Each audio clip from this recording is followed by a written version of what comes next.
Okay, got it. Okay, welcome back. We are class 5 of our death awareness practice. It's November 19, 2023. Let's gather our minds here as we usually do. Please bring your attention to your breath until you hear from me again.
Now bring to mind that being who for you is a manifestation of ultimate love, ultimate compassion, ultimate wisdom.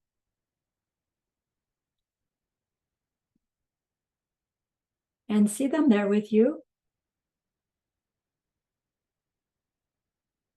They are gazing at you with their unconditional love for you.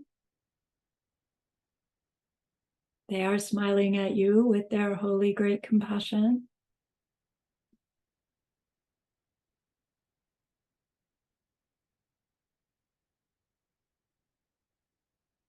Their wisdom radiates from them. That beautiful golden glow encompassing you in its light.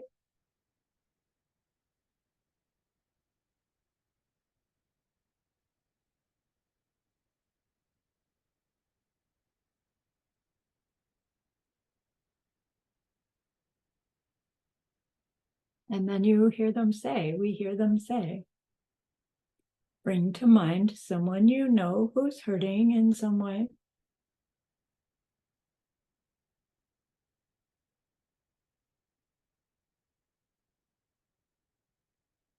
Think about how much you would like to be able to help them.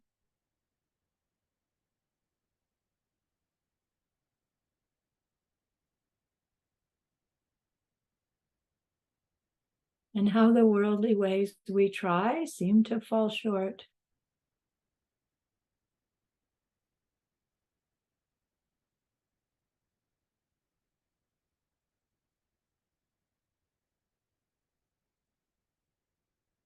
How wonderful it would be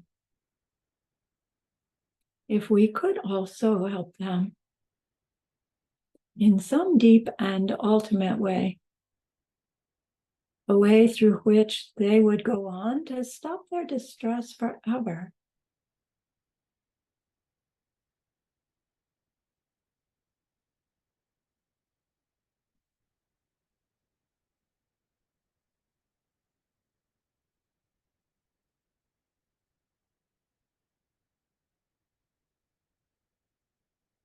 We're learning how this could be possible.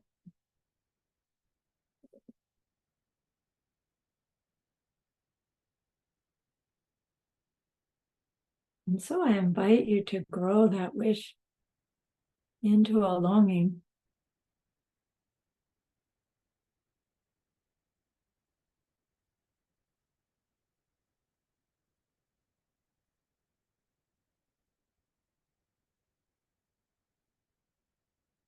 And maybe even into an intention.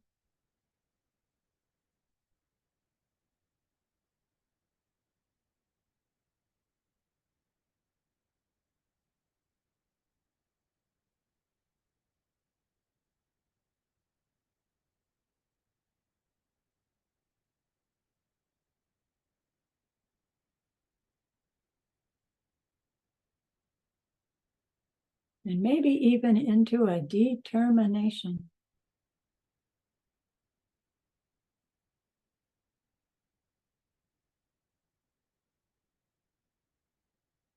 Then turn your mind back to that precious holy being.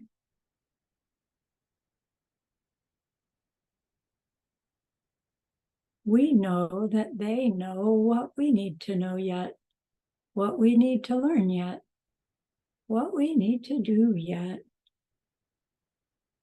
to become one who can help this other in this deep and ultimate way. And so we ask them, please teach us that.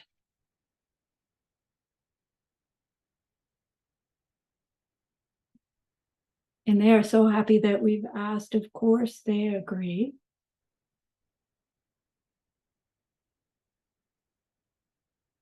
Our gratitude arises. We want to offer them something exquisite. And so we think of the perfect world they are teaching us how to create. We imagine we can hold it in our hands, and we offer it to them, following it with our promise to practice what they teach us, using our refuge prayer. Here is the great earth, filled with fragrant incense and covered with the blanket of flowers. The great mountain, 4 lands, wearing the jewel of the sun and the moon. In my mind, I make them the paradise of a Buddha and offer it all to you. By this deed, may every living being experience the pure world. Idam Guru Ratna Mandalakam Niryatayami. I go for refuge until I am enlightened to the Buddha, the Dharma, and the highest community. Through the merit that I do in sharing this class and the rest, may I reach Buddhahood for the sake of every living being. I go for refuge until I am enlightened to the Buddha, the Dharma, and the highest community. Through the merit that I do in sharing this class and the rest, may we reach Buddhahood for the sake of every living being. I go for refuge until I am enlightened to the Buddha, the Dharma, and the highest community. Through the merit that I do in sharing this class and the rest, may all beings reach their total awakening for the benefit of every other. So bring your attention back to your breath. We'll do a quick preliminaries.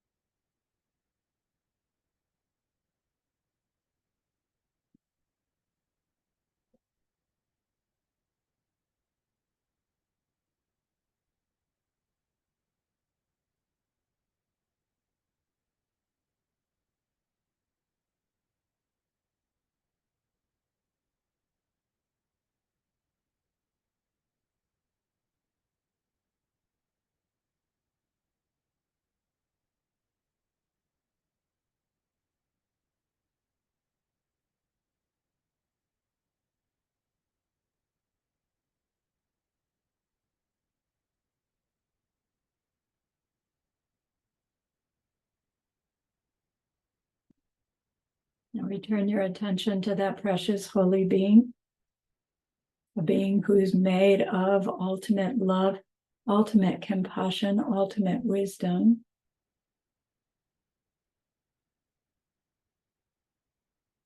And think of what you understand to be their emptiness.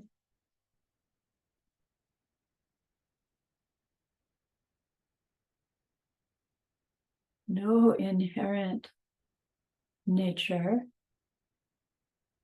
of being that love.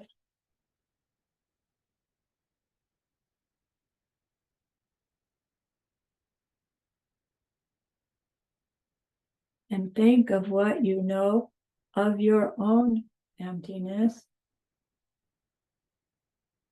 No inherent nature of being suffering human.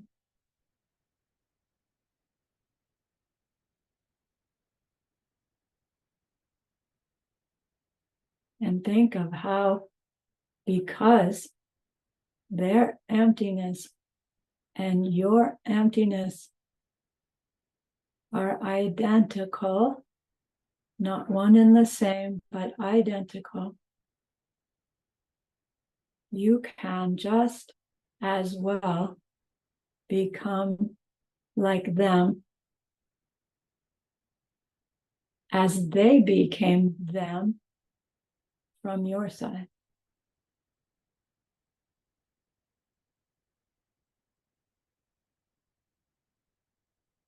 And how that works is our protection.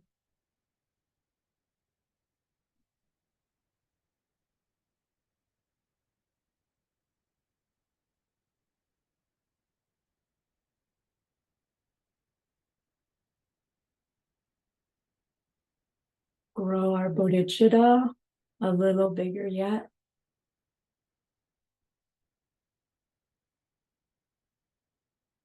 That person who's hurting,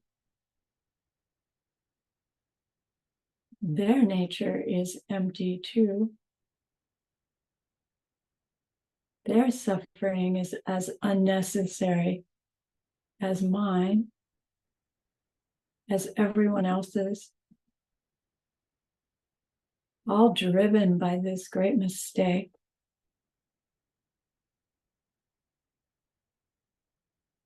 And I understand that that mistake can be stopped.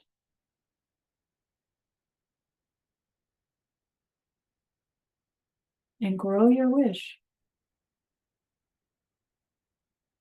to stop that mistake so that every being in your world can stop it too.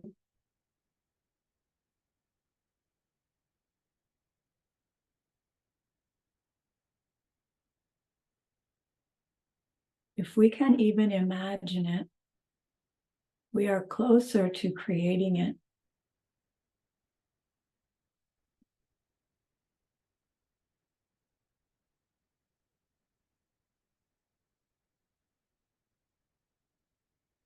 Turn your mind back to that precious holy being.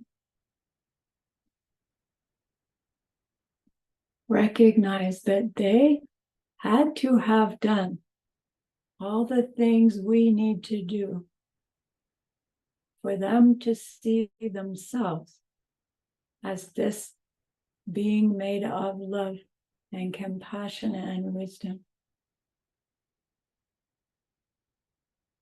And so they know what we need.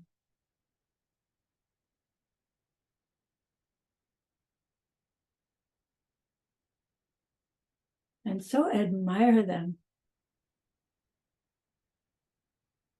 We're just one of those great qualities you see in them.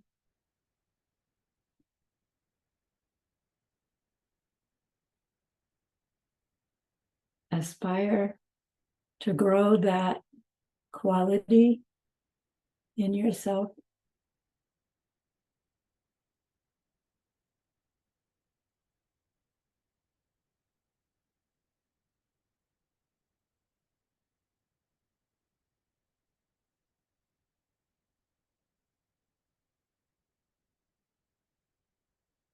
Make them an offering,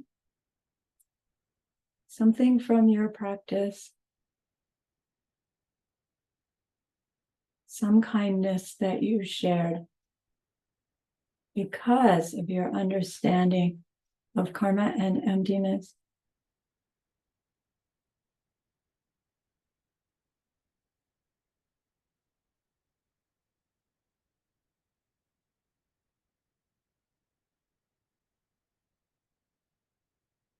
See them so happy with you.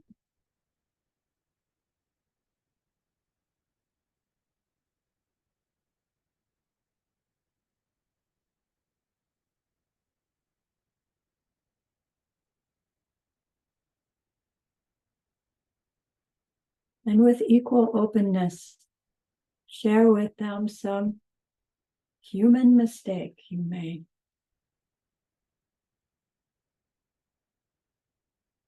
It maybe didn't seem like a mistake at the time.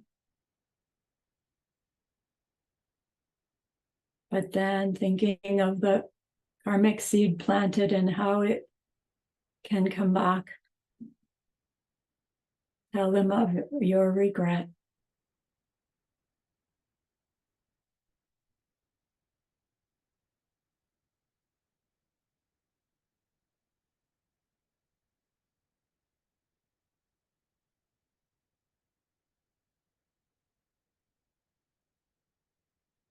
Promise some antidote to make up for it.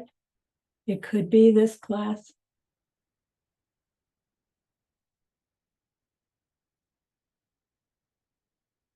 And establish a power of restraint. How you will refuse to repeat it,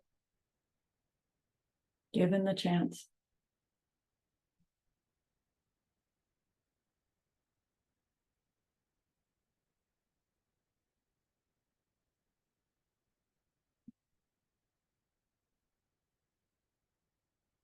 And then fill that space in your heart with rejoicing. Tell them of another kindness that you did.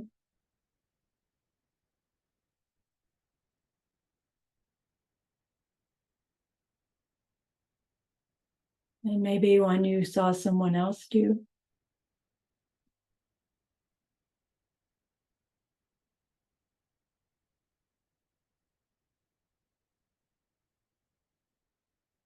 Some kindness you do so repeatedly, you don't even think of it as a kindness anymore.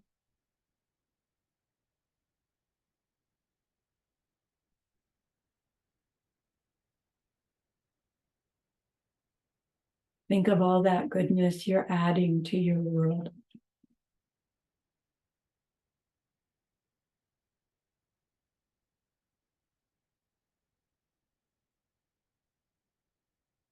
Again, see how happy they are with you. Ask them to please stay close.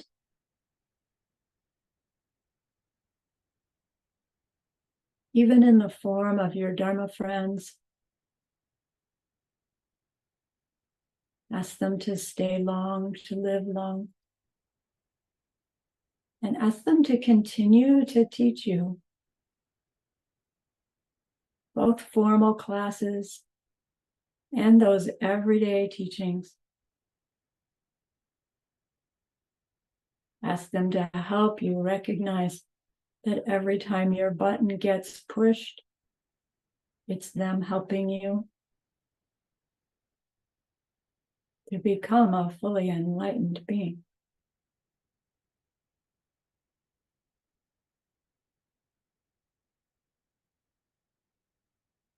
And dedicate these prayers so far.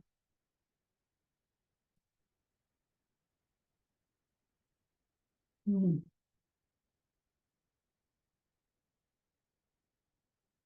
recognizing some change. Change in yourself or change in your world.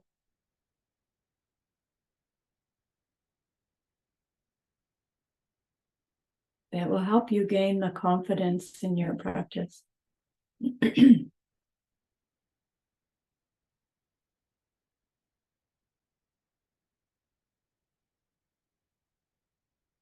then bring your attention back to your breath. Shift and wiggle if you need to.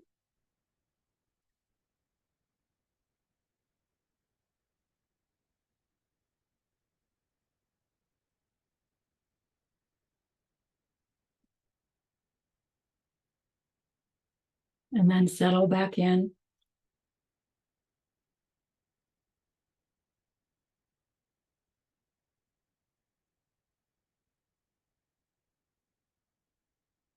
Now bring to mind what you mean by my death is certain, meaning your own. Say to yourself, my death is certain.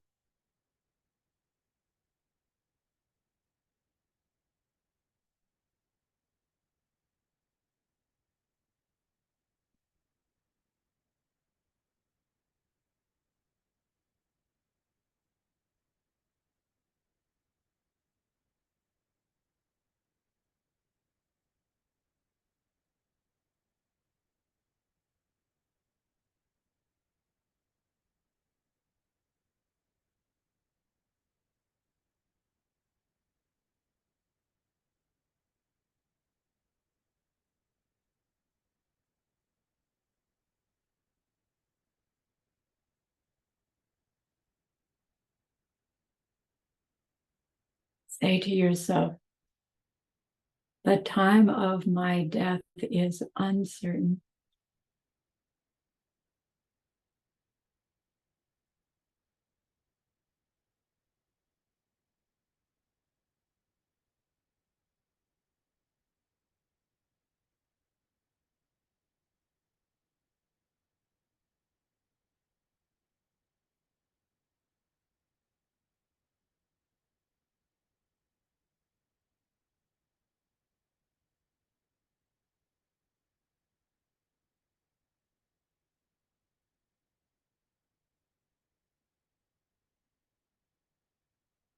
Say to yourself,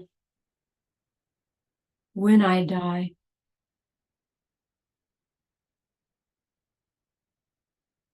nothing but the Dharma helps me.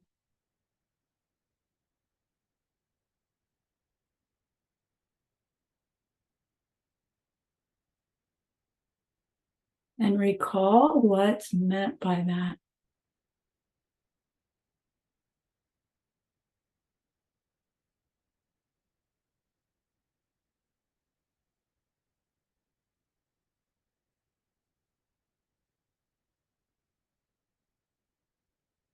All that goes on as me is my karma.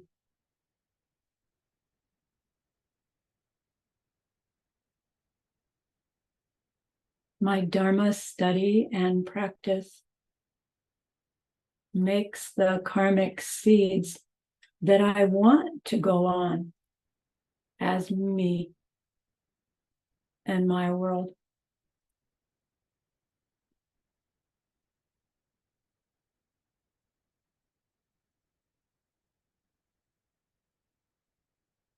Dharma means that which teaches me what to take up and what to give up.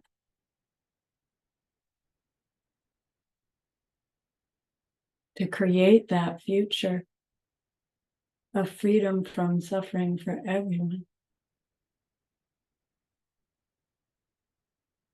Nothing but my spiritual practices can help me when I die, because nothing but those karmic seeds can help me.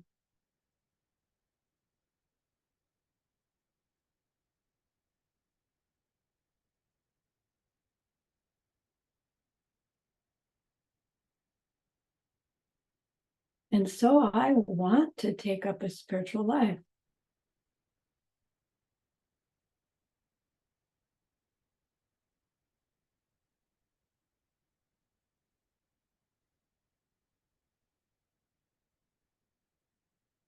Because my death is certain, I want to learn what seeds to plant that I want to take with me.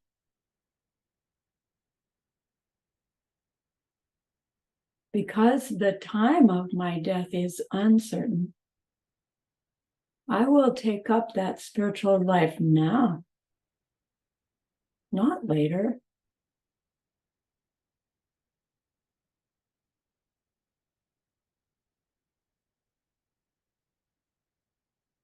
And because nothing but my Dharma life helps me,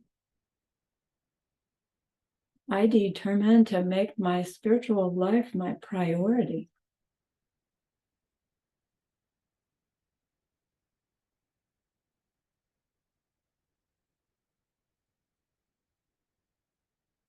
And making my spiritual life my priority, I don't even want to waste my time on lesser practices. There are beings in my world who are suffering.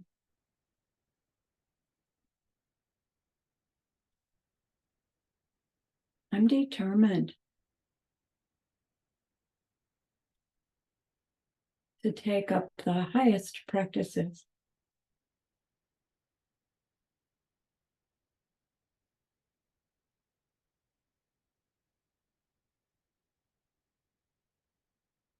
But what are those highest practices?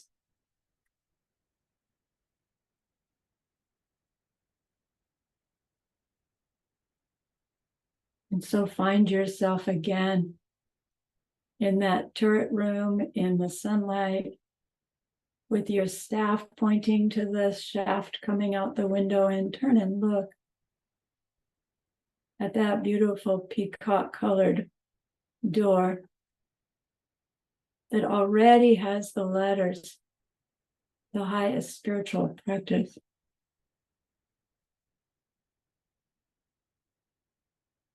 Point your staff at it.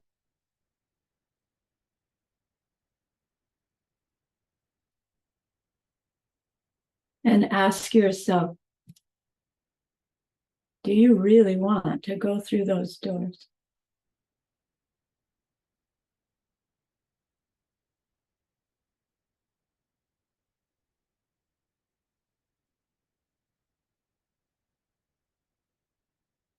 Maybe we're eager. Maybe we are a little hesitant. Maybe we're not ready yet. Any level is just fine. Let a part of you stay there, receiving that sunlight of wisdom pouring down onto you, into you. While you look at that blue door.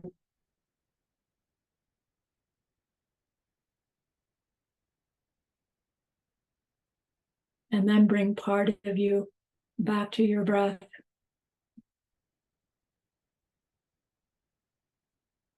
Back to this body in this room.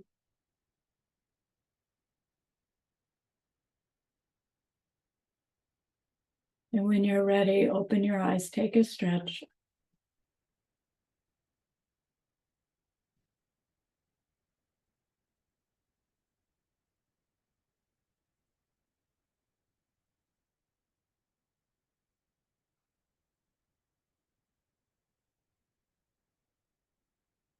So before we go through the blue door, we need to revisit karma and emptiness, because it's so critical to what's behind the blue door, the highest practices. So we've all heard the pen thing, right?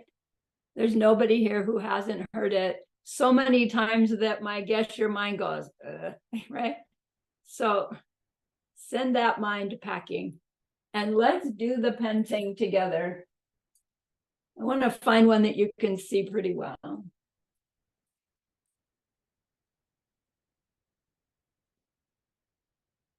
Which do you like best? I think this one, right? Number one, number two, number three, number one. Okay. So help me do this. Oh, Tracy. Yeah, but Tracy, you're keeping your eyes closed. All right, we voted. Here we go. Here's our friend, the pen. So don't let your mind jump to the conclusion. All right. Kick back and help me do this. What do we ask when we first start to explain the pen? Rashna, what's the first thing we say? What is this object? What is this object?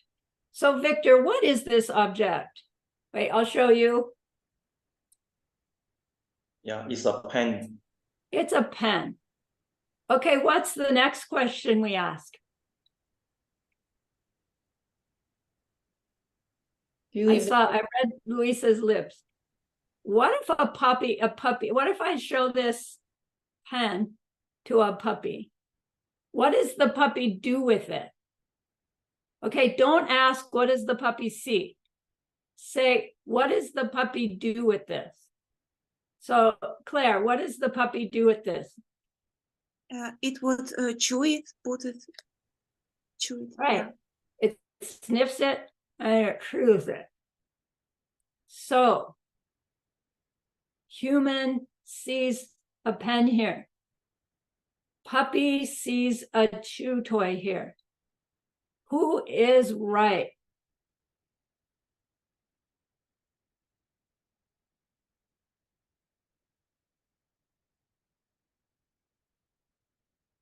I'm reading Lisa's lips. See how good I'm getting good at it? She said both. Why can we say that they're both right if there's only one object here? Can one object be a pen and be a chew toy? Both from it? Can it be all pen and all chew toy at the same time? Yes. You're saying it can be all pen and all chew toy at the same time for one observer. No, I didn't Oh, say you that. didn't say that. So you're saying that whether it's a pen or whether it's a chew toy depends upon the observer. Well, it can be for a person a pen, but also something to hold the hair. So Right. So it again For- depends on the person's experience. So you fine tuned it. It's not just the person, it's the person's experience of it. Because when it's the hair tie, it's a hair tie. I'm experiencing it as hair tie. Or we could say a pen that's tying my hair. When the puppy's chewing on it, the puppy's experiencing this object as chew toy. What does that say about the identity of this object?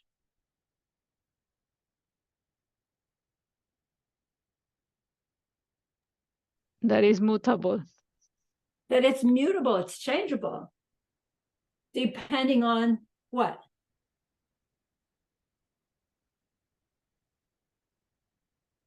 How it's used, Yeah. how it's perceived, how it's experienced. So that and that fact that this object's identity is dependent upon the experiencer's experience of it for its identity for them is what we mean by the pen's emptiness. Its lack of its own identity in it from it is what's missing when we recognize, oh, I can see pen, puppy can see chew toy, and we can both be having a valid perception.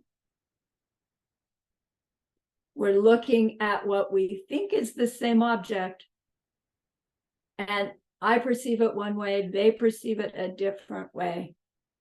And that says, and so the object's identity can't be all in it. It can't be in it at all, technically. But if you have a skeptical audience, you can say it's not all in it, which will be helpful. So then the next question is, so why? Why do I see pen and puppy see chew toy and fly sees landing pad and baby human sees something partway between pen and chew toy, don't they? They actually see chew toy first, and then they grow up a little bit and they write on the wall with it, and now they have a writing object. Wow. But that just verifies that it can't be in it the way we believe it is. Okay, Lisa. Yeah, I just wanted to ask that when sometimes you tell this to the people and then they say, yeah, because the puppy is not intelligent. And then of course they don't see a pen, Right. like, and they Right. don't know how to reply to that. Right, because if the pen's identity were in it, the puppy's intelligence would not bring anything to the party. And so the very fact that they say, well, the puppy's not intelligent enough to see a pen proves our point that it's not in the pen. It has to be in the intelligence of the puppy. They just said that. Okay, so you believe the puppy's ability to see the pen is in the puppy's intelligence. It's still not in the pen. So technically they proved your point with their argument. Arya Nagarjuna loves to do that. Your argument proves my point. Let me show you why. It's very fun. But I agree, there are many people you can take through and they'll agree. And you point out the conclusion and they go, no. Because this whole argument also is, guess what? Coming from seeds. But then when you think that, oh, it's just coming from seeds, so it's not true, right? Did your mind go there? Mine did. So of course not everybody's going to believe it because it's not really true. But that's not the right conclusion, right? It's not that it's not true in it from it. But whether the person comes to the conclusion or not, guess whose that's coming from? Okay. So we ask the question, why? Why pen for me, chew toy for a puppy? And for a long time, the tradition just gives us the punchline because of what we've thought, seen, and done before. But like that was so unsatisfactory for me. It still is. But it's because the answer is so long. But the short version of the answer is to perceive this as a pen is a result of a cause. And the cause we already showed can't be in the pen. The cause has to be in the mind of the observer to get the result from the mind of the observer. So something that the mind of the observer did made the cause that became the result. Oh, me seeing blue and white pen. Same for puppy. Oh, nice chew toy. Something put into our own mind. And then how do we get those imprints in our mind? By what we perceive ourselves thinking, doing, saying towards others. Also, long story how to derive that. So we'll just leave it there. My seeds make me say, this is a pen. Puppy seeds make puppy see, this is a chew toy. And if I persist in saying the pen is in the pen, then I'm mad at the puppy for chewing on my pen. If I can really clearly relate to the puppy as chewing on a chew toy, when I see it as my favorite pen, I could be as delighted by the puppy's enjoyment of chewing the chew toy as I am when I have my favorite pen to write with. Because I'm perceiving their world and my world at the same time. As a human, I cannot do that. I can imagine it, I can pretend, but human seeds don't allow us to perceive directly that being's experience and my experience at the same time. So we've learned that example, and we've learned it well enough, I hope, that we can apply it to other circumstances of life. Like that's the idea, to go beyond just pens and go into other arenas of our behavior to inspire ourselves to catch our where we're planting our seeds, how we're interacting with others. And that's where we start to make the changes in our pool of karmic seeds, such that we're building up more and more seeds that when they ripen, we'll be happy with them. We don't have to know what they're going to be like. We just know whatever they're like, it will be good because of the way I've planted them. And we work on weeding out the ugly ones from, before we knew any better, or even once we knew any better, but we still couldn't do it, right? And we work with the numbers, pulling out the negative, planting more and more with our baby wisdom growing. So the pen, the chew toy, it's such a beautiful, simple example to use and to keep coming back to, and it gets richer and richer.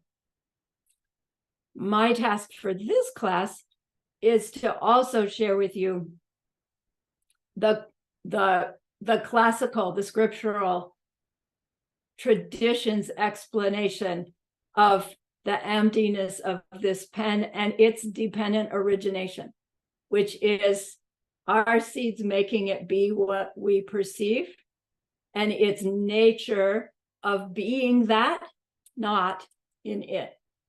The emptiness, not in it. The dependent origination, what it is for me, from my seeds. So the classical explanation comes from Master Chandrakriti, and he's one of the logic masters, right? And so they use this example where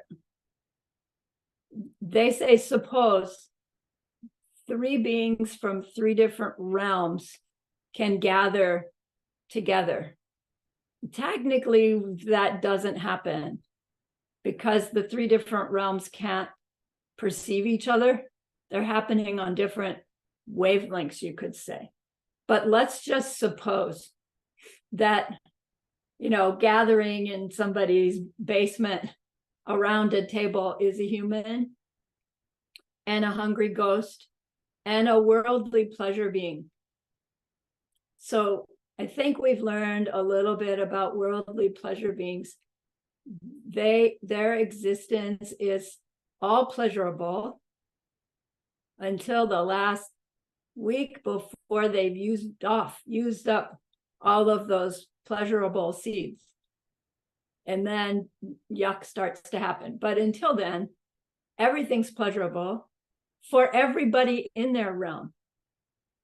So they have no inclination to share it because everybody's got everything you need. You don't take a wealthy person out to lunch. You expect them to take you out to lunch. You're just going out to lunch together as deities. So you're not sharing, so you're using up. But you don't know. So everything's really beautiful and pleasurable and extraordinary. Hungry ghosts, stinginess and pride gets us into a hungry ghost realm, makes us see ourselves in a hungry ghost realm. Hungry ghost realm is a state of mind where we cannot get our needs met to an exaggerated point, to where anything that would look like something that you could eat or drink, when you actually go to eat or drink it, it's just disgusting pus and blood, they say. Then human realm, we're pretty familiar with.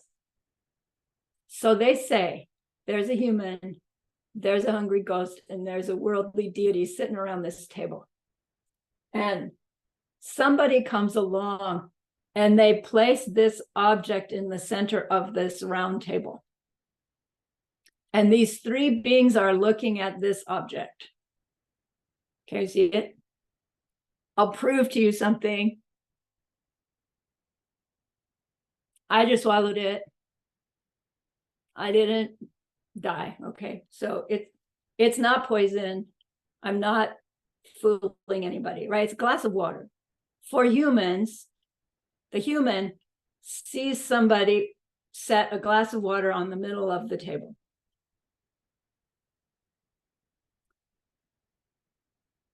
The hungry ghost goes, so the human looks at it and it's like, okay, water. The hungry ghost goes, ah. And the pleasure green goes, oh. Because human sees glass of water. Hungry ghost sees pus and blood. Worldly deity sees nectar of deathlessness, something so delicious. Who's right?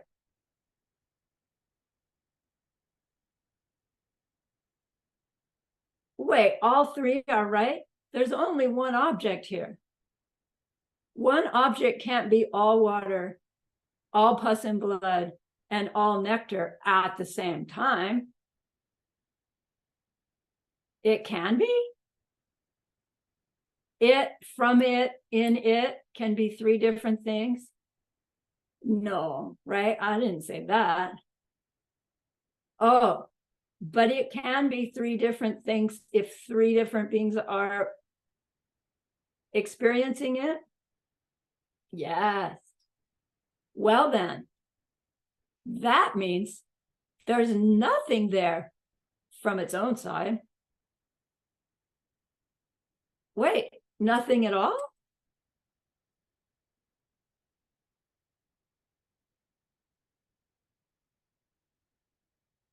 No, not right. From its own side, nothing at all, yes.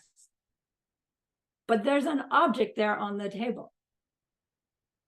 Is part of it, like this part of it, the pus and blood, because that's the part the hungry ghost sees. And this part is the water, because I'm here and I'm looking at it from this perception. And deity is here, and so this part. So you're saying it's part nectar, part plus and pus and part water? No, it's all water for me. It's all water for them. It's all nectar for the other. Doesn't that scramble your brain a little bit? No, good, I'm glad. It does, it makes sense, doesn't it? Of course the hungry ghost is going to see the whole thing as pus and blood. I see the whole thing as water, or I think I do. All I really see is, right, this much. And guess what happens when I turn it around? Okay, I'm looking at the front. Now I'm going to look at the back. Wait a minute. It's not the back, it's the front. Wait a minute. Wait a minute. Right? Also proof that it's coming from my mind, not the thing. Or there would be a back and a front, and I'd be able to go, oh, back, oh, front, oh, left, oh, right. But either way I go, son of a gun, right? I can't tell the difference. Our own mind. So, you know, we would have to say, who's right? All of them for them, but none of them for the object. Why would I say that? Because none of them are perceiving the object correct in the way it truly exists, which is by way of their seeds and not from its own side. They are perceiving, I'm perceiving this water as a glass of water, in it, from it, as an ordinary human being. Hungry ghosts, pus and blood, in it, from it. So valid pus and blood, but incorrect pus and blood, in it, from it, because the pus and blood is from them. Right? Onto information. We'll just call it onto the object. Nectar of the gods. From that worldly deity, not from the stuff. So they're perceiving it their own way and not knowing that they're perceiving it their own way. So they're perceiving it validly, but inaccurate to the way it truly exists, which is by way of their seeds ripening. So we have the empty nature of the object by way of the three beings seeing three different things. And we have its dependent origination of the object by it being what each of those different beings sees. Karma and emptiness. Dependent origination means karma. Because what's forcing the worldly deity to see it as nectar is their seeds ripening. What's forcing human to see it as water is my human seeds ripening. You get the idea. Same as the pen and the puppy. But do you see how much simpler pen and puppy is? It doesn't need to describe three different realm beings. Because what if you didn't believe in those? Right? Right from the get-go, it's like, I don't want to talk to this lady. She's talking about, ghosts and worldly gods. But puppies, I know puppies. I know dogs. I know humans. So it really is a brilliant example. But this is where it came from. This description called the Junba from logic school. I'm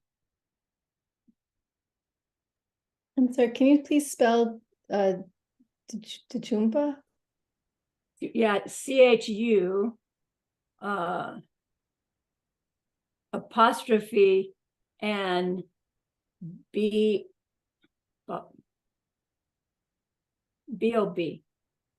Chumba.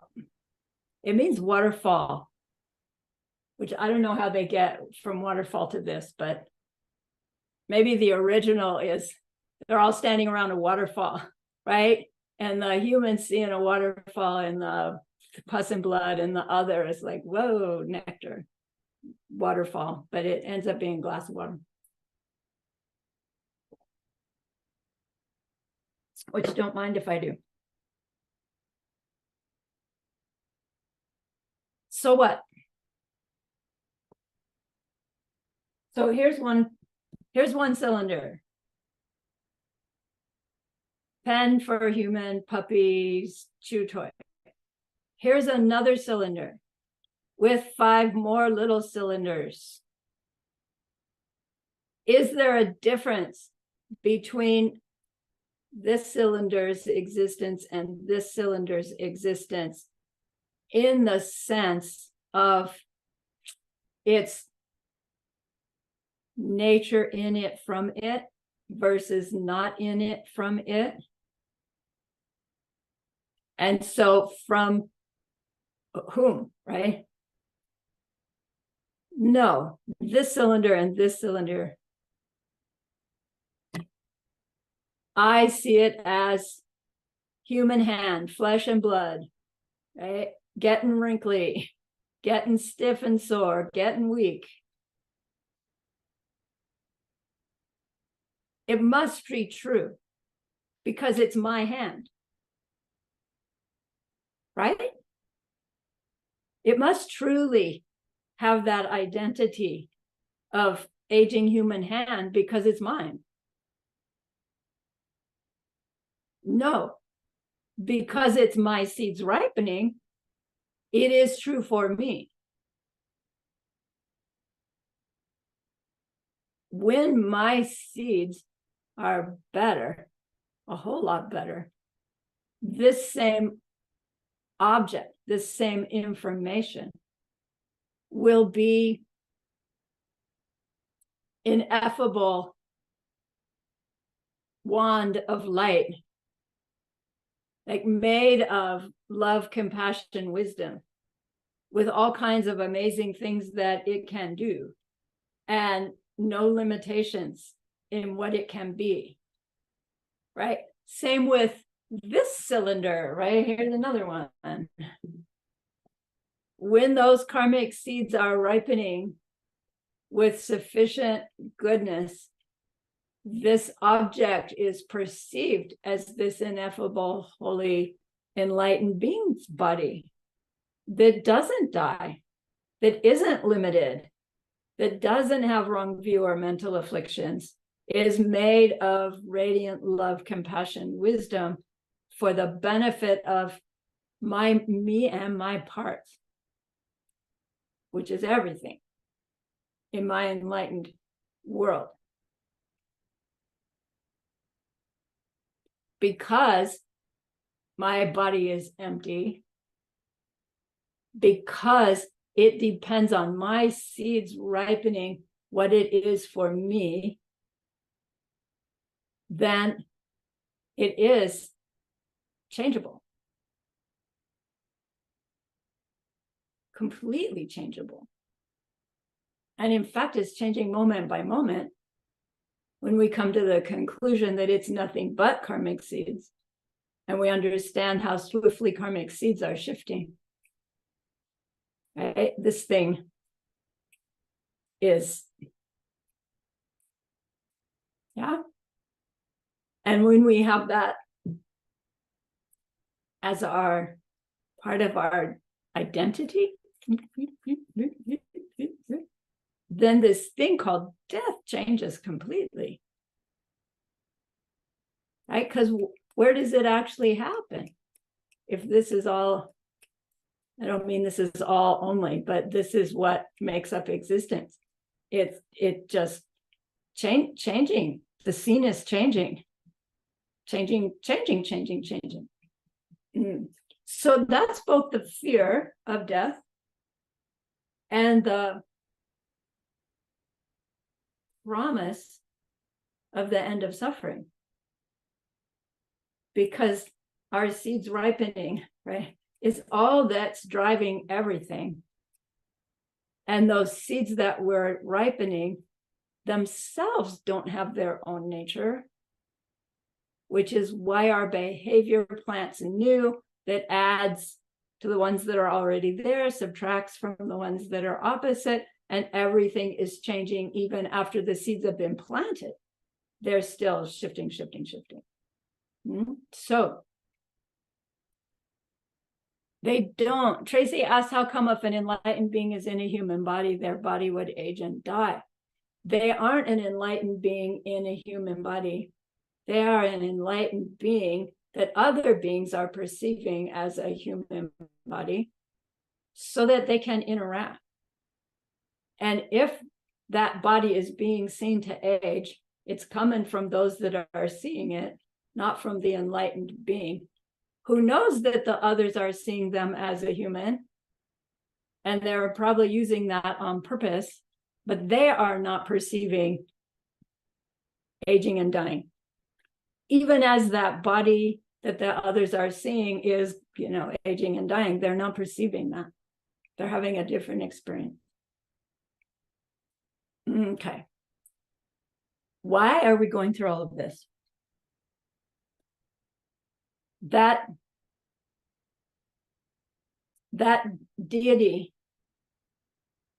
that we will be forced to perceive when our seeds are full of that is in the courtyard of your building, waiting for you to get to the courtyard. And you can think of it literally, they're already sitting there. Or you can think of it as their potential is there, and as soon as we get there, bing, we'll show up. Whatever works best for you.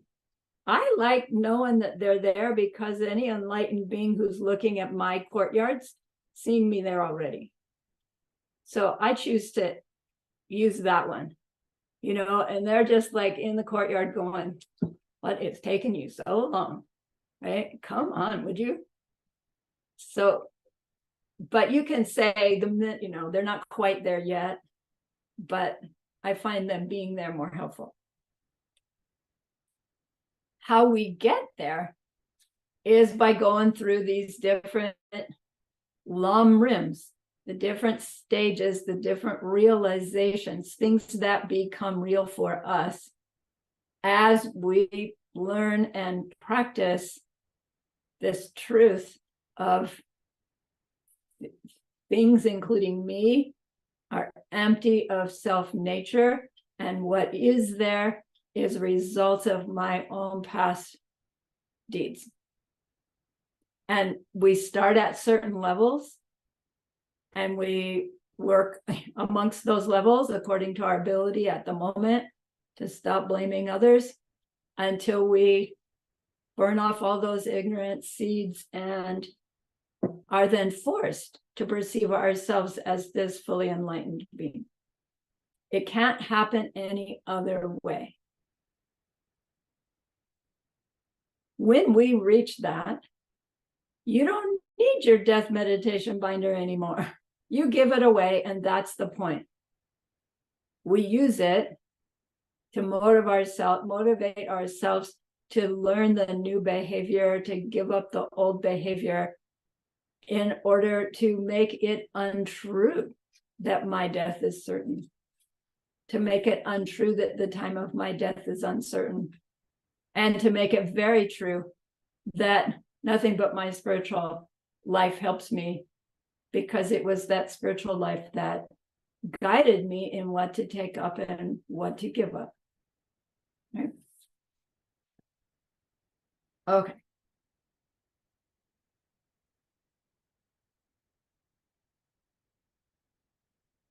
So what do we give up and what do we take up? We don't need to reinvent the wheel.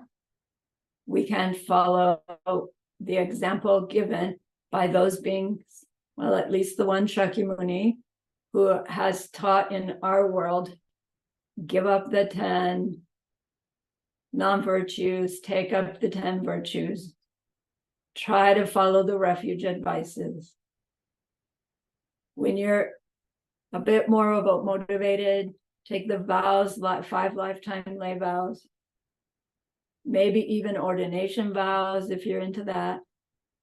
And then the Bodhisattva vows, which even with Bodhisattva vows, we can learn them and work with them even before we take them as vows. And then when our seeds shift sufficiently, there are even tantric vows after that. We're given vows not as restrictions, but as a simplification for our lives, so that we don't have to figure it out. Like, oh, here are the behaviors to give up and take up. Thank you. Like, now I just need to know them. And then recognize, here I'm in a situation, and this has to do with this vow. I'm going to act like that instead of that. It's supposed to make life easier, not more stressful, to have vows. When we do behaviors and don't do behaviors that we've vowed to not do and do, we also keep the goodness of having kept our vow, which is a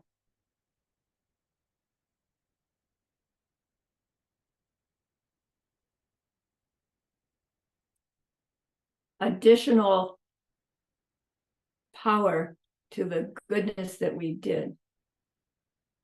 So to have a vow to not lie, first of all, we're keeping the vow every moment we're not lying. And when we might have and decided not to, right, that seed is even more strongly not planted. You can't really say that. The not telling a lie by saying something else includes that doing so because we have a vow. It strengthens our vow. But you don't have to have vows to benefit from using them as our guidelines. So this tradition says, stop and check your behavior. Like, learn your vows so well, you don't have to stop and check, but the way we do that is stop and check 6 times a day. They say 3 times in dark and 3 times in daylight, but just any time, 6 times. And that's where keeping the book came from. Right? It was just a method of doing that. Now we have Keep My Vows app on your phone. You know, if you don't have it, it's fun, get it. Keep My Vows app. There's no excuse, except you ignore your alarm. Okay. Let's take a break because now we're ready to know, I'm sorry, I missed that. What's behind the blue door? I'm going to pause the recording here.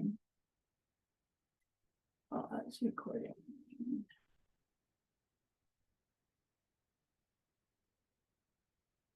All right, so there's that part of you standing in the sunshine. You've been peeking at that blue door, right? For me, it's over there. And highest spiritual practice is that this class lets us peek inside there and then learn about it. And then I think I'm going to run out of time for us to actually do a meditation on it, but we'll see how it goes. So you're looking at that blue door. You're pointing at it with your staff in your left hand. You know, you're thinking to yourself, if I'm really gonna commit myself to my whole life as my spiritual practice, I want the highest one. Do I want the highest one? So let's say we say, I think so. And then those words on our blue door change to Dakshin Yamje.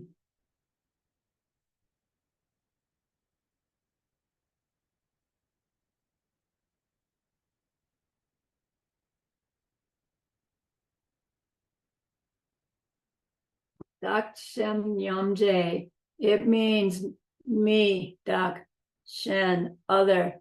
Yamje, exactly the same. Me, others, exactly the same. It's called the practice of exchanging self and others. I think you've all learned it already. But imagine if you were really in your ACI between course 2 and 3, and you were learning this for the first time. Okay. Dakshin Yamje. There are 3 depths of this practice, and within each one, there's a physical level, a mental, emotional level, and a spiritual level. So 3 depths to each one.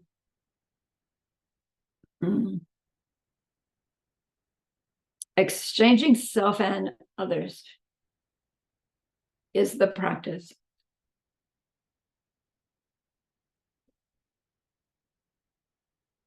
Me, others are exactly the same.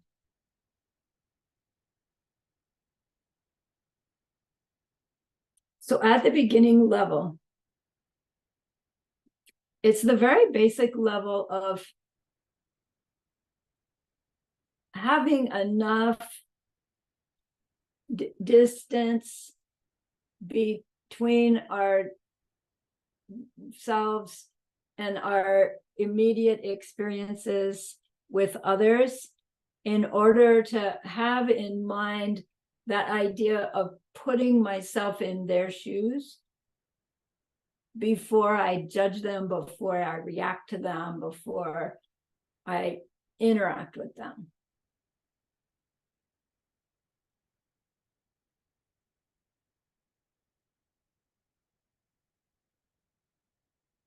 And even just this baby level of the highest practice is what we exchange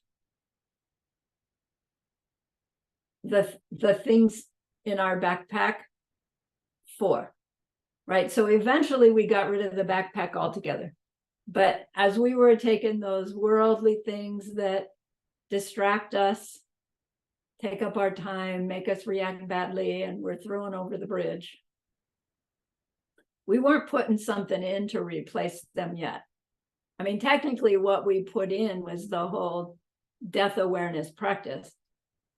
But here, it's like, if you're going to carry anything with you through life, carry this Dakshin Yamje practice. At the first level, you carry with you this idea, I'll put myself in their shoes before I react. Probably we are already doing that to some extent in some circumstances, but not all. When we first hear, oh, I'm going to devote myself to my Buddhist practice, and Buddhist practice means tu samgom, hours and hours of classroom, hours and hours of study, contemplation, hours and hours of meditation.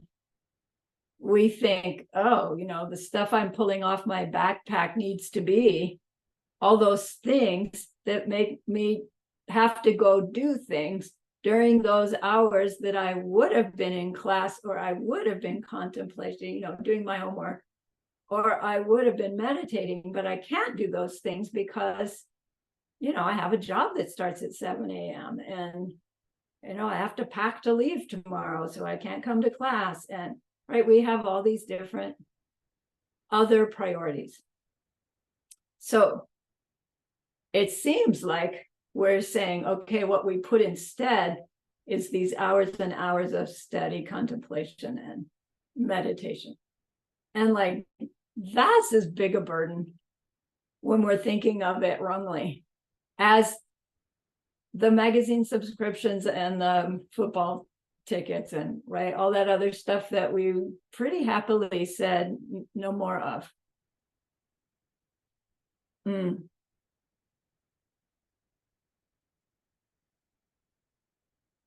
But this practice is saying, Dakshin Yamje practice, even at this baby level, is that having this equal concern for another's needs is our spiritual practice. Now, to be able to do that in more and more extreme circumstances, we do need to continue to study, receive teachings that challenge us, make time for our homeworks, make time for some meditation to remind ourselves. But the hours we spend being concerned for this other being and serving them, make it such that when we study, when we contemplate, and when we meditate, those seeds will actually grow the wisdom that we want. Because we can study, we can contemplate, we can meditate, and we can go out in our world and be the same old selfish jerk. And the study meditation won't have any effect. Right? So all of a sudden, this thing called I'm going to focus on my spiritual life is starting to take on a new meaning. Okay?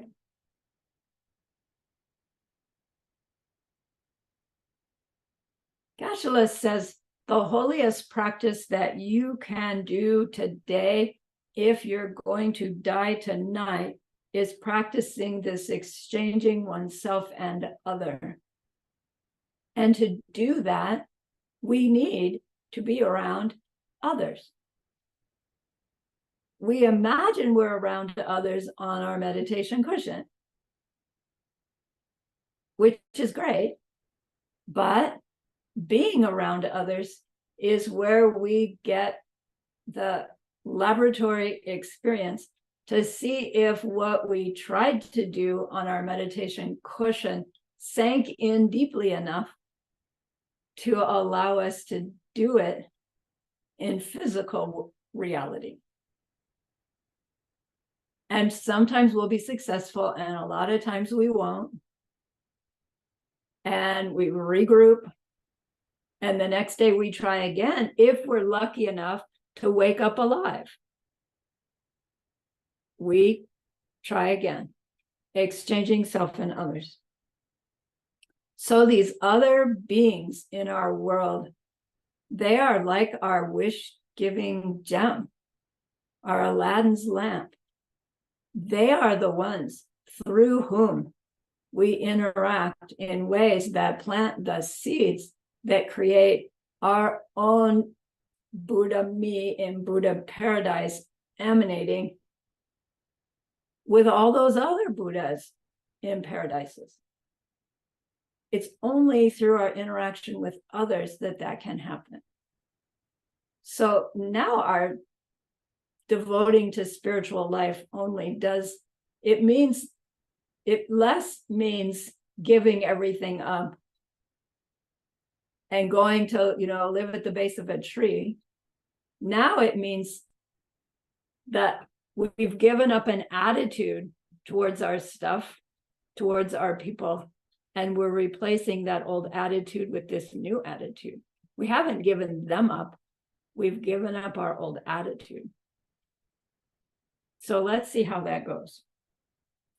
At that first level, we're just trying to think, what would make this person happy in worldly but moral ways right now? Just physical comfort, happiness. Now, Ali asked, she's raising this small child. And of course, Jam wants popsicles and peanut butter. And Ali knows he needs to have, a good proper meal, or he's going to be cranky later. So it may be that part of this practice is, well, I should just give him popsicles and peanut butter because that would make him happy. But knowing that 2 hours from now, he's going to be really unhappy, and more popsicles and peanut butter at that point is not going to happen. So it's going to take some judgment. But there are ways that you can feed him healthy things and it be giving him some happiness. It doesn't have to be, you have to eat these healthy things because I say so, because I make you, because I'm the mom, right? Old parenting styles weren't so effective. So it's still a delicate practice to say, okay, I'm going to put myself in their shoes and give them what they want, because maybe what they want isn't really what's going to bring them even worldly happiness. But still, just the idea of being with another person or more and thinking, what would they need or like right now? Mostly our thinking is, what do I need right now, right? And how do I involve them in that? Rather than what would they need? Are they sitting in the dark? You don't have to say, turn on the light. Just turn it on for them, right? Just do what would give them a little bit of pleasure. And when you're in a group of people you don't know very well, Geshe-la says, watch their eyes. Their eyes will go to what they're interested in. And so you can watch a group of people and this one person keeps looking at the apples in the bowl. Just go pick up an apple, go to the kitchen, cut it up, take it to them.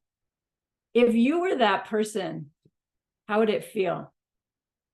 Wow, they must be psychic. But they went to the trouble to get me an apple, how sweet. They didn't say, what can I get you? What would you like? I mean, that's nice. But this practice is just notice and try.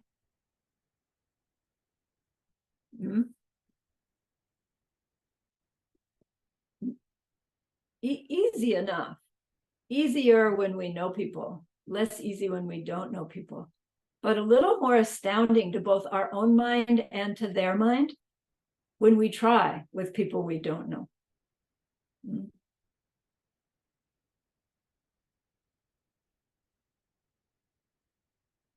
Geshe-la used the analogy of the programs on our computer. We expect them to work seamlessly, that we shouldn't need to be aware of what's cranking inside there to make it do the things we ask it to do. A bodhisattva, even at this level of Dakshin Yamje, the other person's totally unaware that they are your focus of intention and of giving. You just show up that way for them.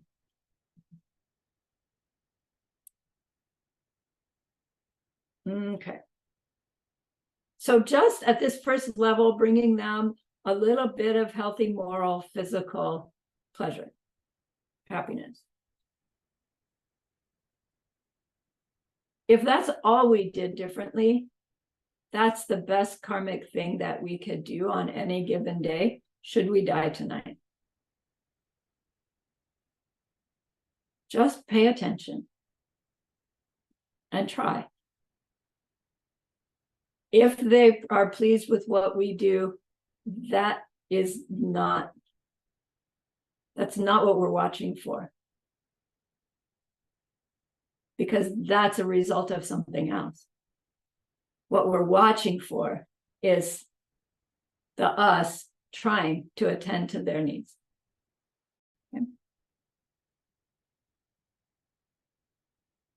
Now, still at this beginning level, but at the second section of that, is we can become more sophisticated and make our effort at the mental emotional aspect of this other,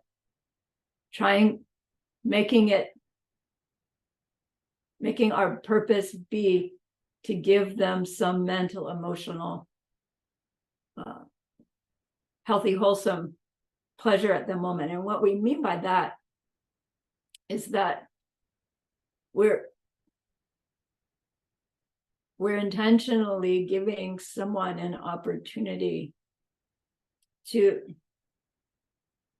express themselves, to express their need, like we're asking, how's your day going? And really asking. When they say, oh, just fine, we might ask again, really, are everything on time?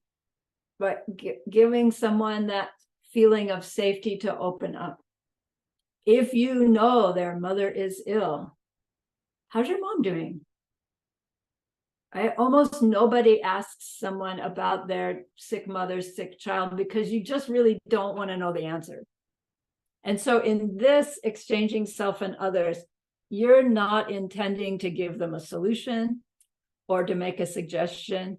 You're just giving them the opportunity to get something off their chest.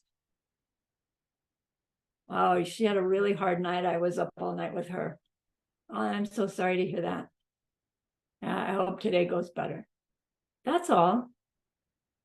But they feel seen and heard and touched. And those are the seeds we're wanting to make to be in our mind, because we're going to die tonight. We cared. We showed somebody we cared. And you don't get personal at all. You just give them a chance to be heard, to be seen, to be felt.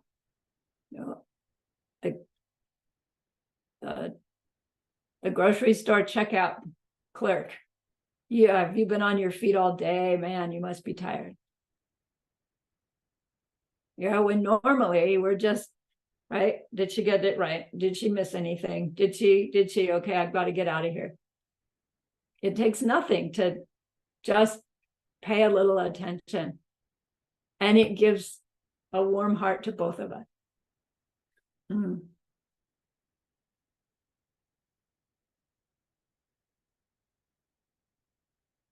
People like to be asked about their kids.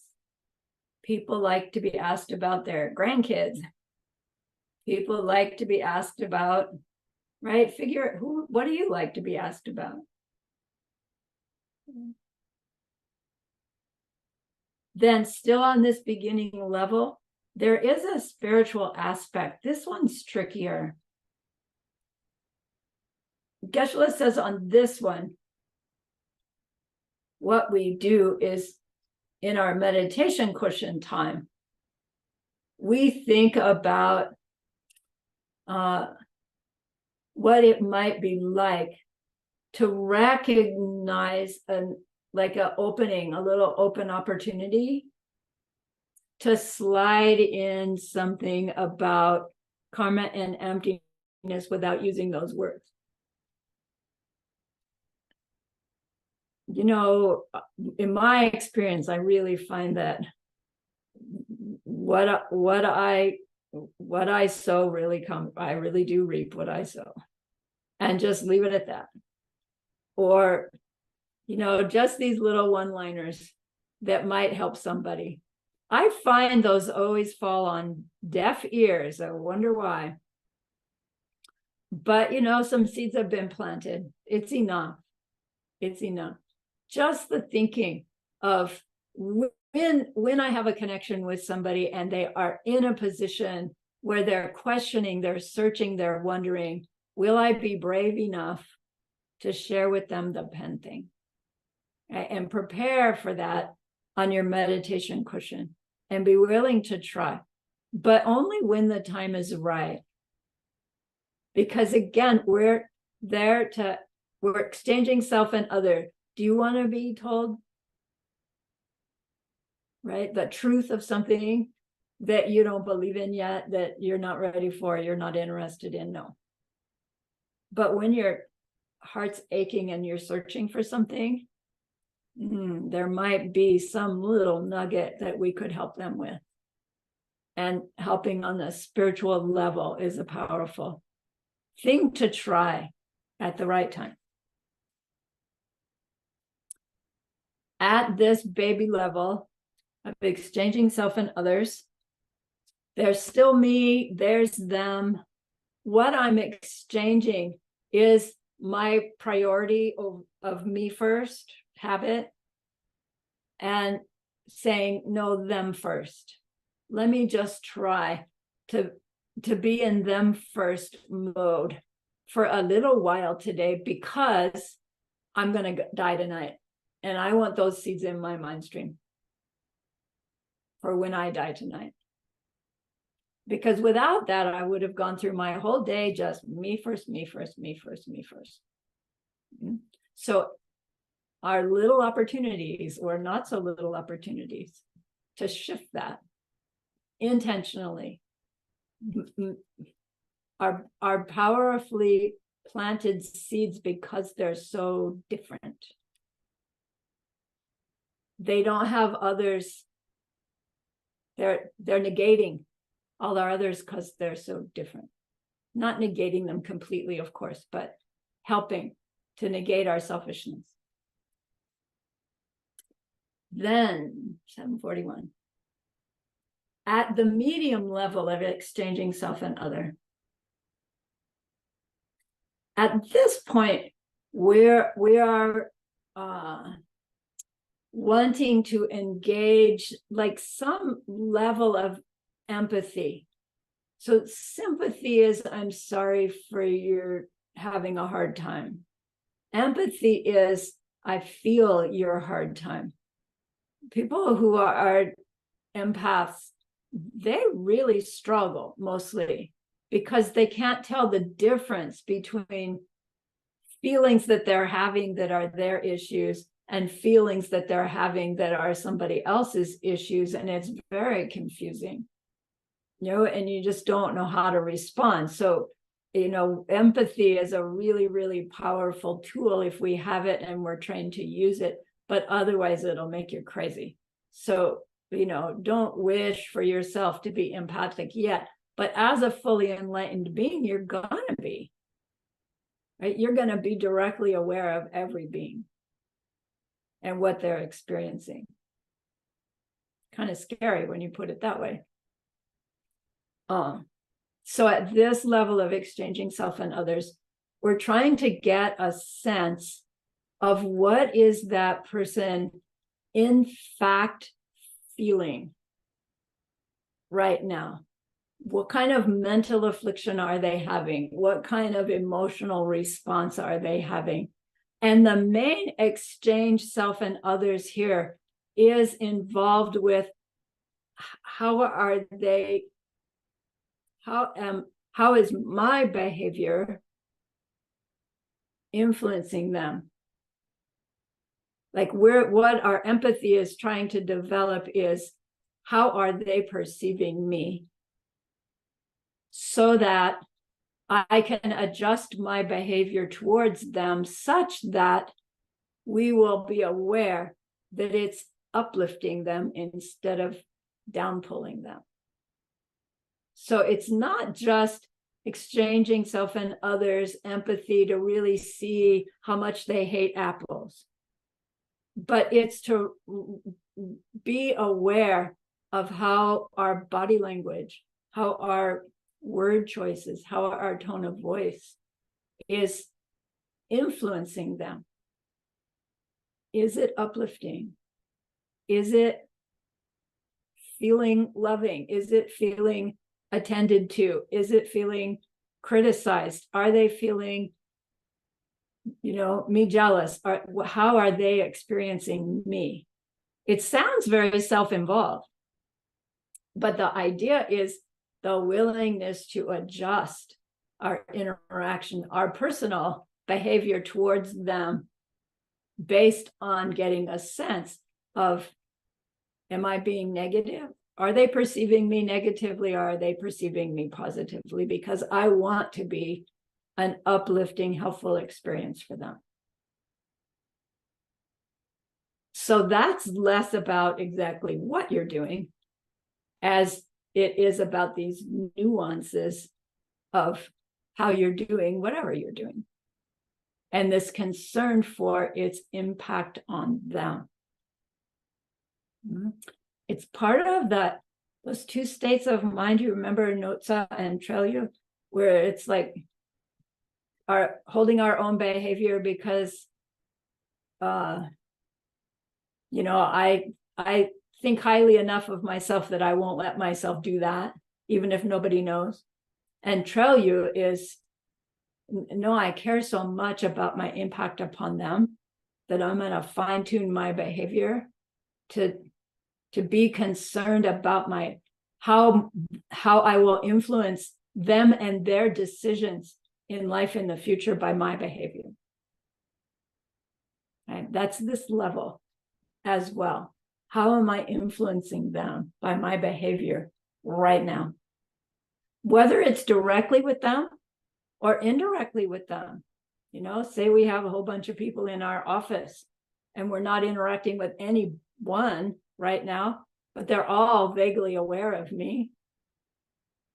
Am I concerned about how I'm being perceived by them? Not like from what is it? When I was a little girl, I was just so self-conscious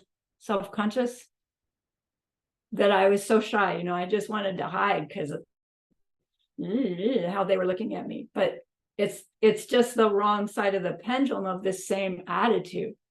It's like I can be a positive, uplifting influence even as I move through my office. How do we do that? Yes, Lisa. I have a question to that because I struggle with that a lot. Like you can see in my face very fast if I am angry, if I am happy, if I whatever. I'm like an open book.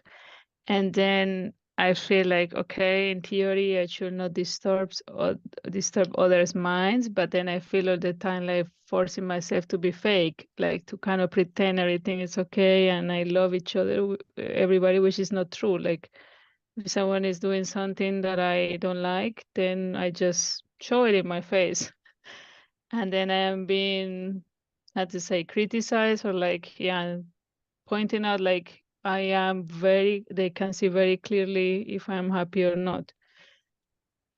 And put it as a weakness or as something that I have to change. And then what you're saying is exactly the same, like I should kind of all the time pretend everything is happiness.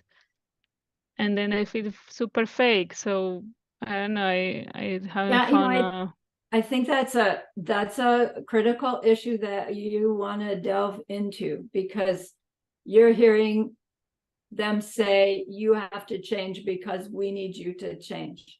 And you're even hearing me saying you need to change because the Dharma says you have to change. You shouldn't change until you've convinced yourself that seeds ripening in which you instantly show what you're feeling is seeds ripening, and it doesn't have to be like that.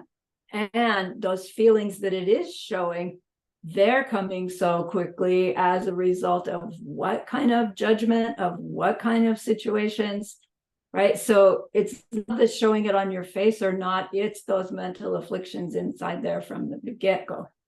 So working on this whole cycle in order to change you, to help you become a naturally happier person. You decide at what level it's important to fake it until you make it, or to be genuine until you don't have those mental afflictions anymore. Find that fine line and then work with it. Okay? It's not okay to say, I'm just being authentic to let my emotions flow. That's being authentic, and it's perpetuating unhappiness. So you want to stay being unhappy, perpetuate it. Otherwise, how are you going to change it? Okay. So good. It's a great question, and I'll bet it applies to more of us than just you. So thanks for being willing to ask.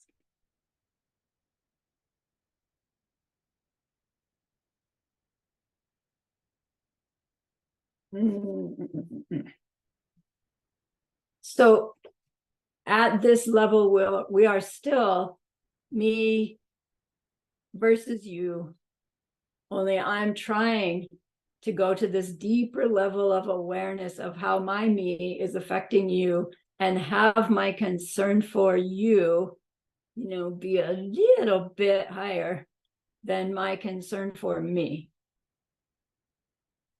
And it's still a powerful thing to do if we're gonna die tonight.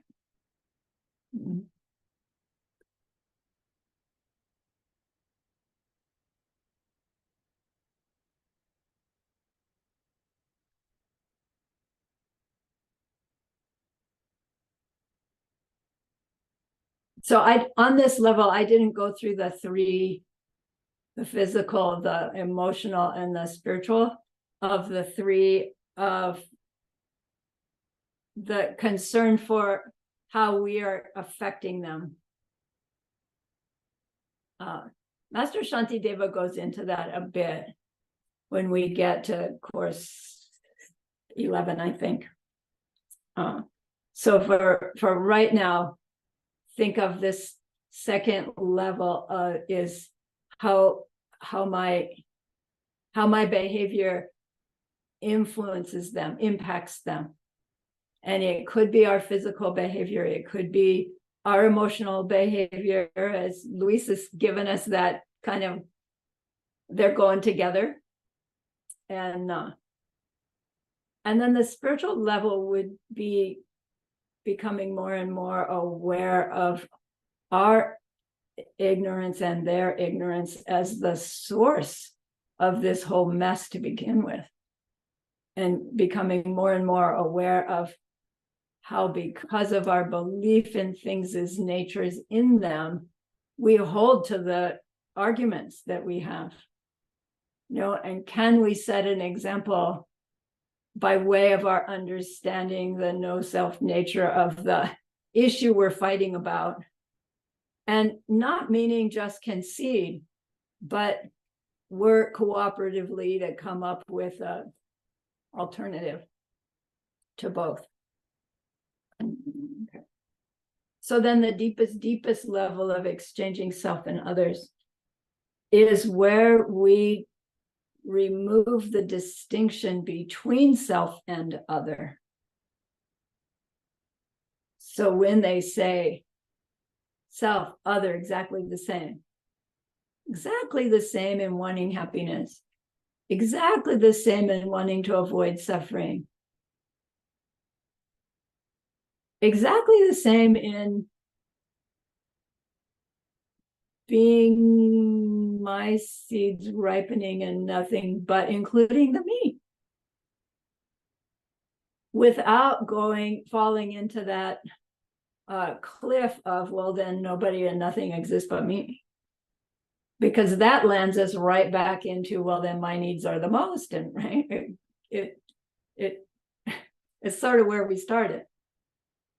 So this third one is training ourselves to just try to expand our sense of self to include them. And we can start with just one special other, and see how it goes. It'll be a struggle no matter how much we love them. But we see that we're already doing it to some extent, especially with a small child, right? Ale, you naturally have expanded yourself to include Jam. And as Jam gets bigger, right? Part of the struggle is as Jam separates himself from you, right? There's this blah, what's going to go on between the two of you and any others.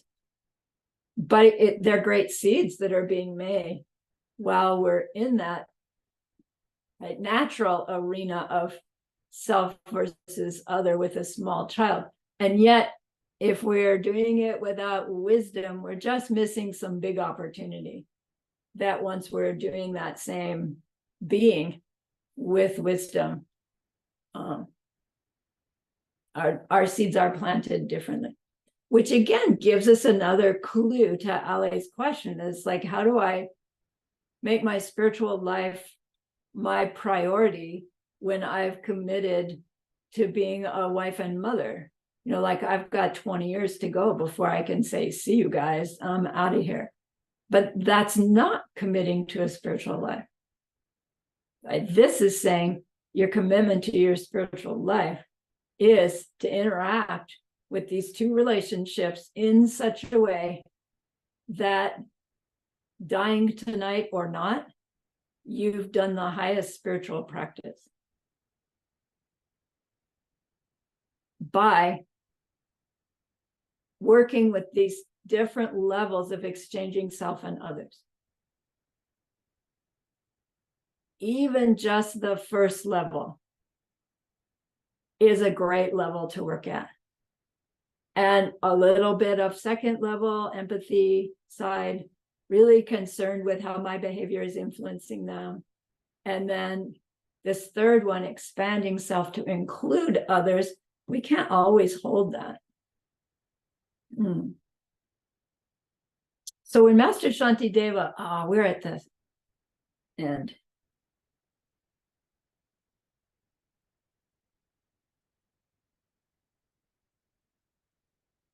Okay, so this exchanging self and others, this part of exchanging self and others, the practice involves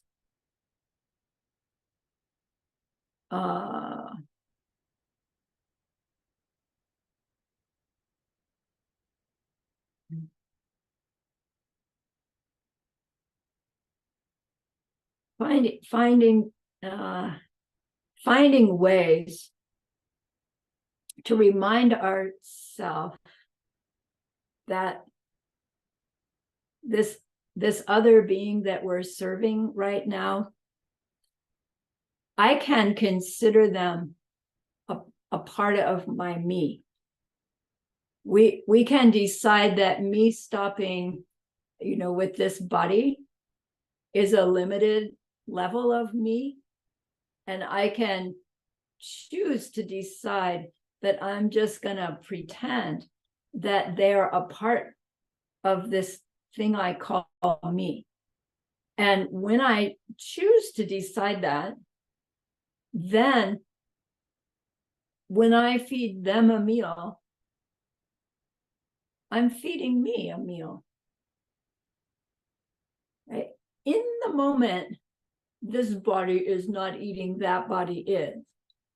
But functionally, Geshe Michael says, when you feed that other mouth, you're feeding your own in the future more than once.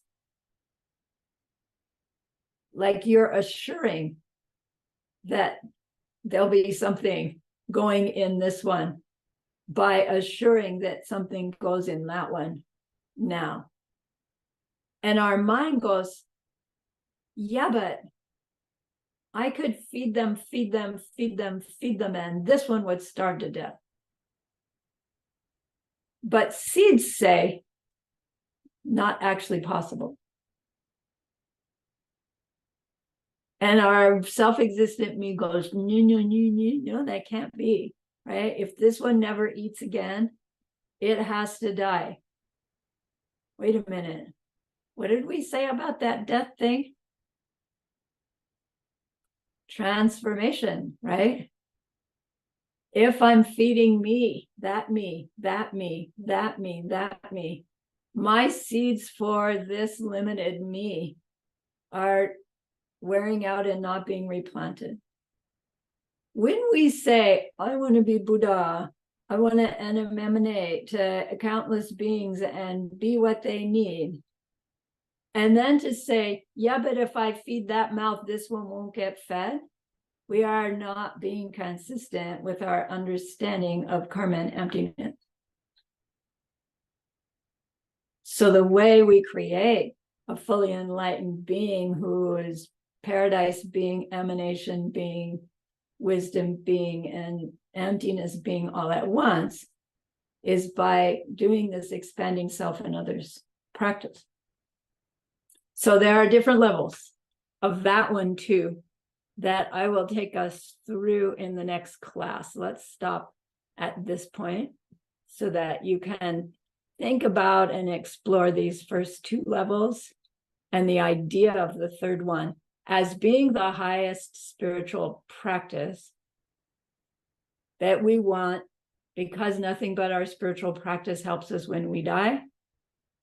And so we want to take it up. And so we want the highest. And now all of a sudden, the highest puts us right back into life again because we need those other people. But our attitude towards all our stuff and all our relationships that we're going to do this practice towards is now fine-tuned to be driven by, because I want to stop the suffering of all beings because of our bodhicitta. So we learned a lot this evening that we will use soon, actually, to help that being stop their suffering someday. And that's an extraordinary goodness. So please be happy with yourself. No matter how poorly it seems to be going, you've still done some great goodness, and think of this goodness like a beautiful glowing gemstone that you can hold in your hands.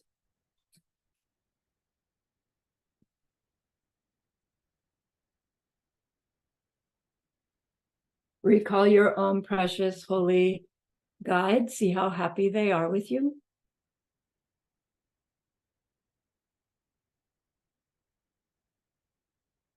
Ask them to please stay close, to continue to guide you and inspire you, and offer them this gemstone of goodness. See them accept it and bless it, and they carry it with them right back into your heart.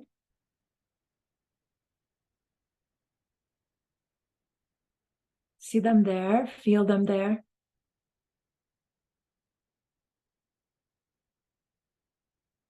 That love, that compassion, that wisdom.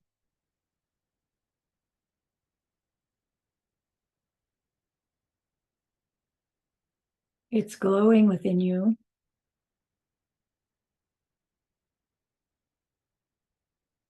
It feels so good. We want to keep it forever.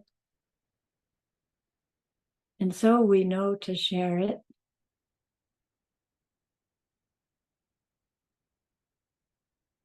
By the power of the goodness that we've just done, may all beings complete the collection of merit and wisdom, and thus gain the two ultimate bodies that merit and wisdom make.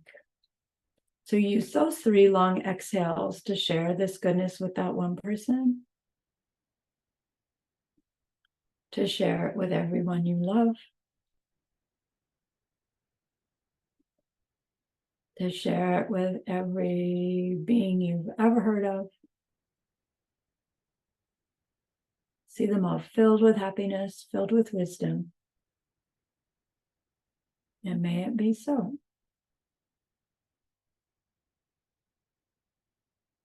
Okay. So thank you very much. No class on Thursday. I will see you on Sunday. I'm stopping the recording. Stopping recording.